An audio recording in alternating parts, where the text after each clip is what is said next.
Welcome to the Cuick 10 podcast, brought to you by Cuick Trac, focusing on all things FedCon and cyber defense from different perspectives and different personalities, all in 10-ish minutes. Here's your host, Derek White. All right, welcome back to another episode of the Cuick 10 podcast, live and not technically live, but in person. In person. Yes, at a CMMC conference in Las Vegas, Nevada. Dude, thanks for coming on. Tell us a little bit about, I know it's a busy conference and we're all tired and all that stuff. Tell the audience a little bit about who you are, what you guys do, and then we're going to get into the topic of configuration management. Absolutely, man. Well, thanks for having me on. First of all, Senteon, manage endpoint hardening. What we do is make everyone's lives easier. We automated things. They're super manual process.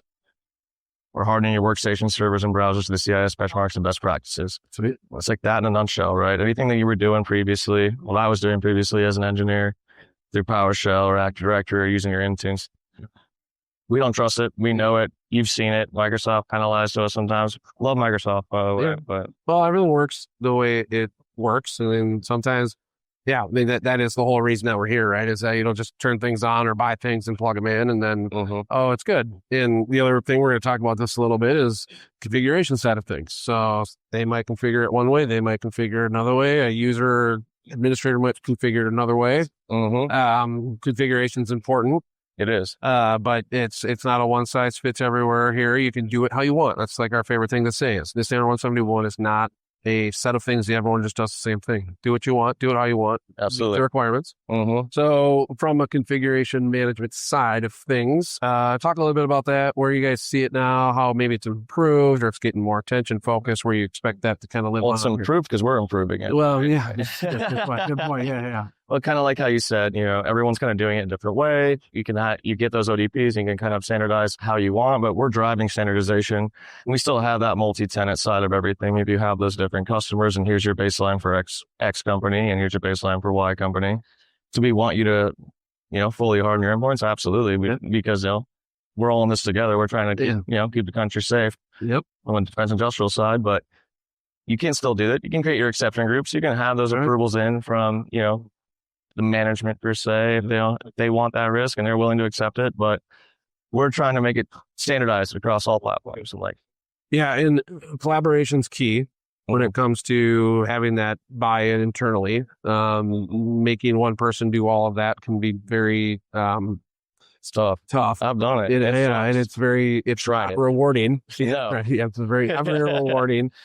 Just like if my Timber rolls are not very rewarding right now. So a little insight. Well, tonight, we'll figure it maybe tonight. That'll be tonight. We're gonna bounce back, baby. I think this is the second time we've done the podcast while one of my teams is playing it. It doesn't end well. We should probably maybe on off days. Okay, yeah. So plug for the wolves. Yeah. It's happened before. That's the first time I've said that on a podcast. So we see this too. We've had really good guests on the last 2 days.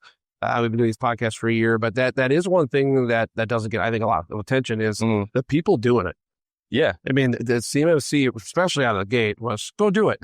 Come back to me with the answers. Come back to me with what we're going to do. So now we're seeing some of those decisions that were made, maybe not the right decision. And it's not necessarily something that was, being sold bad bag of goods or anything like that. It was just maybe not understanding it, or an individual has a tight budget and that person has a lot of pressure on them. We had COVID happen. Tight budgets right now. I know. Cash is king, right? And then it is a fearful thing when someone is the person with that, and that's a lot of control, literally. To go present what you have to invest and potentially be wrong. Exactly. So we're still not to the point where certifications are all over the place and validation for every product is all. We're close. Yeah, 100%. We just had a conversation about external service providers. Now that some have passed federal monitor equivalency, like we have, and a couple others, level 2, there's this confidence now building that at least I know the support infrastructure, the support's going to be there, and I can go to you as a clear option and other people, but so for me, no one else that we're doing. We're number one in the world. Yeah, the only one in the best one sitting right here, right now. But yeah, so I mean, you've seen that change, right? So maybe from your perspective, when you've done it to how you guys are helping clients, you want to walk through that just a little bit on I mean, the people who are sweating right now? First, like feel a little bit. I know. Well, it's a tough topic. It really is. And like that security family configuration management in general is just kind of a beast. Like when you're doing your baselining and whatnot, it's just like, this is not fun. Yeah. But like we're helping people because we have our learning and evaluation mode. Like we're hardening in production assets, right? Which is not what people want to do primarily, right? We don't want to cause disruption. We don't want to lose our customers. We don't want to be, a nuisance, right? Yeah. You don't want to lose money. Yeah. But we have our learning and evaluation mode. We're going to show you everything that's already green. Here's all the things that are in red.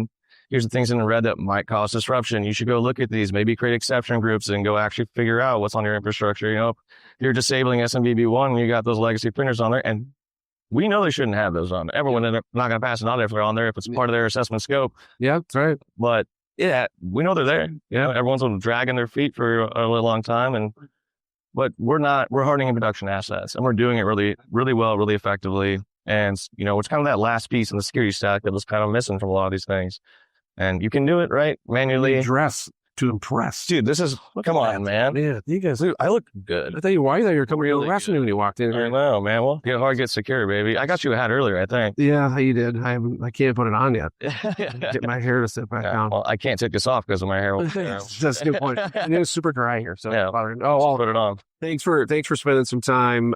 This is one of those topics though that in 6 months, 12 months from now, when we're going to hear about this one, particularly from the output of assessments on where things were looked past.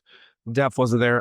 Another thing that has not come up a ton, but we know when you talk through is people leaving and going. Mm-hmm. The CMMC space, Inheriting things. Yeah, When there's churn, it's really hard. Sometimes they're inheriting a pile of garbage. Because I've done it. And it's It not sucks. because that person knows what they're doing. They didn't get support, but sometimes they're you also, acquire a pile of garbage. Yeah. You have to integrate, and this is tough. or the flip side where they're actually walking into a great situation, but they didn't build it, and now they're just being handed off or rushed to it. This is a very important thing. And then so we can go on and on. Thanks for spending a couple minutes with me. Where do you want people to go to connect with you and or Senteon.co. We got great videos, but the best is just to get us on your systems and show you an evaluation right away. Yeah. I'll show you where the gaps are. Well, we'll put That's free. Let's go. I like that. We'll put your website in the descriptions for where these are posted. So thanks for joining me, man. I really appreciate it. If Thanks you for are a having me on, first time follower, you've been here before, you know the drill. Subscribe, like our podcast, come back for more. We're gonna have a flood of these coming out from this event. So thank you, man. Perfect, man. Hey, it's great. Been a Go pleasure. Wolves, take care. Hey, go Wolves. Go Suns, baby. Thank you for listening to this episode, and make sure to subscribe to the Cuick 10 podcast wherever you get your podcasts, and check us out on YouTube as well. For more information about Cuick Trac, visit our website at www.cuicktrac.com. That's CUICKTRAC.com.